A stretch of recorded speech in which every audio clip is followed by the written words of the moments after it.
श्री शिवाय नमस्तुभ्यम। हर हर महादेव। आज हम वैकुंठ चतुर्दशी के बारे में जानेंगे और उसकी कथा सुनेंगे।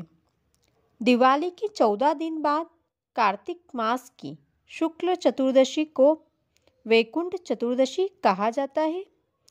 हमारे हिंदू धर्म शास्त्रों में वैकुंठ चतुर्दशी का बहुत अधिक महत्व बताया गया है। इस चतुर्दशी को हरिहर मिलन भी कहा जाता है। इस दिन भगवान विष्णु और भगवान शिव दोनों की पूजा की जाती है। देवशयनी एकादशी के बाद भगवान विष्णु 4 महीने के लिए योग निद्रा में चले जाते हैं, तो सृष्टि का कार्यभार 4 महीने तक भगवान शिव संभालते हैं। वैकुंठ चतुर्दशी के दिन भगवान भोलेनाथ सृष्टि का कार्यभार वापस भगवान विष्णु को देते हैं।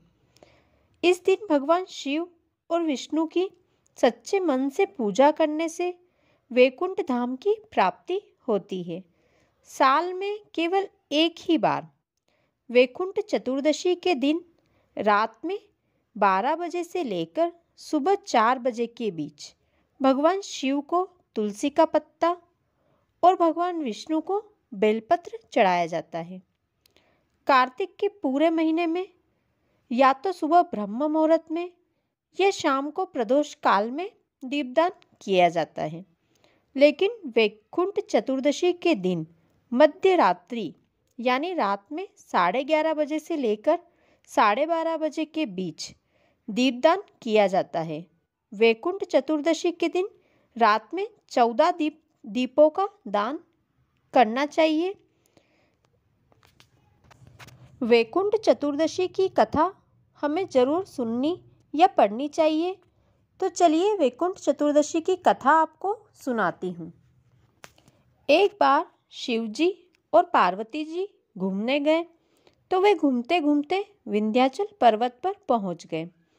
वहाँ पहुँचने के बाद माता पार्वती ने भगवान शिव जी से कुछ देर वहाँ रुकने को कहा।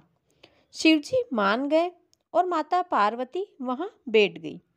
जैसे ही माता पार्वती वहाँ बैठते हैं तो उनको थोड़ी देर बाद आवाज़ आती है, माता कृपा करो, हे माँ कृपा करें। माता पार्वती इधर उधर देखती है तो उन्हें वहाँ कोई नहीं दिखता। वहाँ केवल एक छोटी सी इल्ली दिखाई देती है। तो माता पार्वती सोचती है ये इल्ली थोड़ी ना बोलेगी। उसके बाद वो फिर कुछ सोचने लग जाती है। थोड़ी देर बाद फिर आवाज़ आती है, माता कृपा करो, हे माँ कृपा करें। उसके बाद माता पार्वती फिर इधर उधर देखती है तो उन्हें उस छोटी सी इल्ली के अलावा वहाँ कोई नहीं दिखता। तो उन्हें लगा ये इल्ली ही बोल रही है। तो माता पार्वती ने वहाँ पड़े एक छोटे से पत्ते पर उस इल्ली को उठाया और पूछा, कौन हो तुम? तो वो इल्ली बोली, माँ मैं इल्ली और मेरा पति धून, जो गेहूं में और चावल में कीड़े पड़ते हैं वो, उसके रूप में है। माता पार्वती ने पूछा, कौन हो तुम? फिर इल्ली बोली, माँ मैं और मेरा पति सेठ और सेठानी थे। मेरे पति की मिष्ठान की बहुत बड़ी दुकान थी और मैं दुकान पर मिष्ठान और घर पर खाना बनाती थी। हमारी दुकान बहुत अच्छी चलती थी। फिर माता पार्वती ने पूछा, ये बताओ तुम्हारी और तुम्हारे पति की ये दशा कैसे हो गई? तुमने क्या पाप किया था? क्या तुमने कोई धर्म, भजन, कीर्तन और पूजा पाठ नहीं किया? तो इल्ली बोलती है, माँ भजन, कीर्तन, पूजा पाठ सब किया है। शायद उसी का फल है कि आप मेरी आवाज़ सुन पा रही हैं।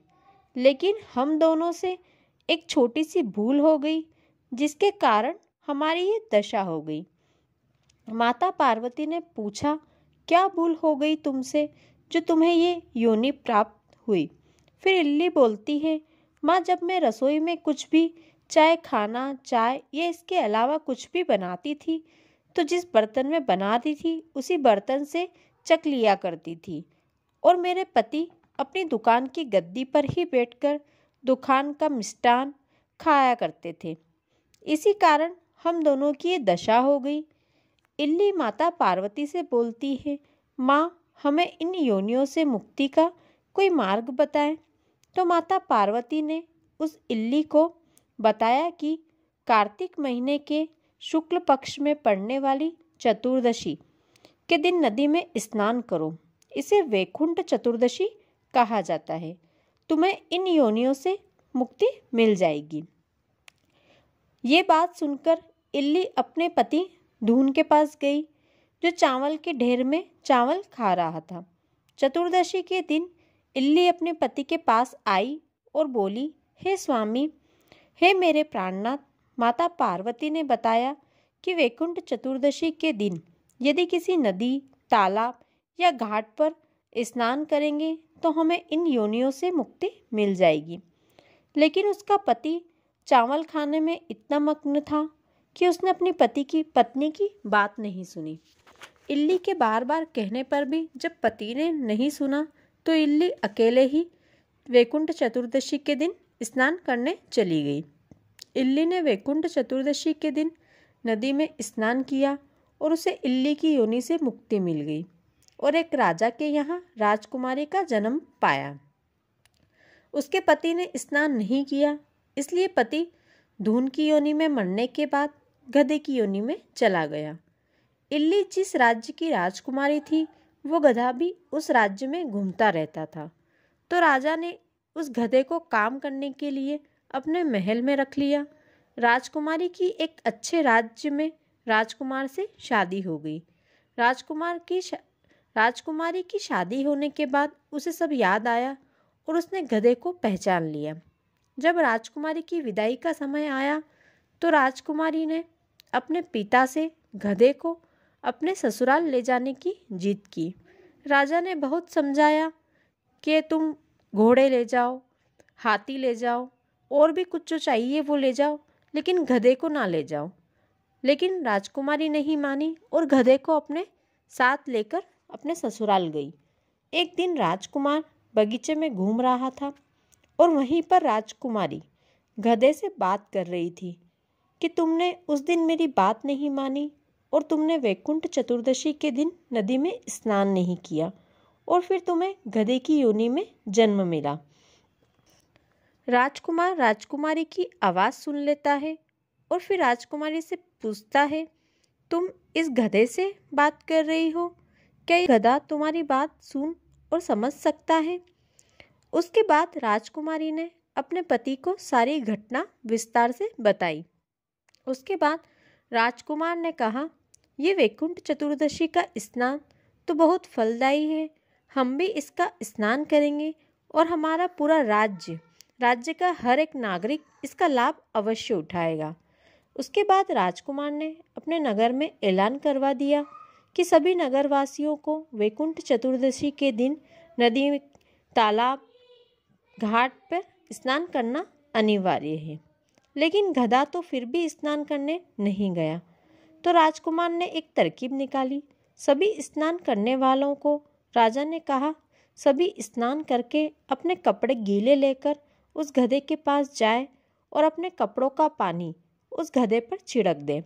सभी ने ऐसा किया और उस गधे को गधे की योनि से मुक्ति मिल गई। तभी से वैकुंठ चतुर्दशी के दिन स्नान करने की परंपरा बनी। आप चाहे कार्तिक का स्नान करें या ना करें, लेकिन कार्तिक मास की शुक्ल पक्ष की चतुर्दशी यानी वैकुंठ चतुर्दशी के दिन किसी नदी, तालाब या घाट पर स्नान अवश्य करें।